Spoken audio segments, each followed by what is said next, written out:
तुम्हाला सांगते मी, तुम्हाला जर तुमच्या नवऱ्याचं एका झटक्यात जर लपडं पकडायचं असेल ना, तर एक उपाय सांगते मी, मला फॉलो करा. फक्त बरोबर लक्ष देऊन पहा कसं नवऱ्याचं लपडं एका झटक्यात पकडलं जाते.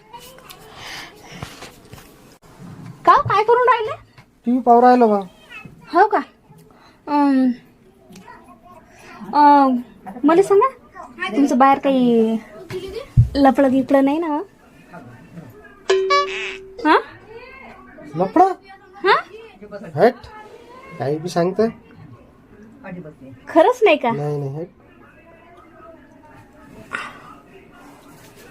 असं छात्यावर मुंडकं ठेवायचं नवऱ्याच्या आणि मस्तपैकी नवऱ्याला प्रेमानं विचारायचं की तुमचं बाहेर काही लपडं गिपडं आहे का. जर नवऱ्याचा छाता जर धड धड करायला लागला ना जोरजोरात, तर समजायचं की बाहेर नवऱ्याचं काहीतरी लफडं आहे. जर धड धड वाजायला लागला तर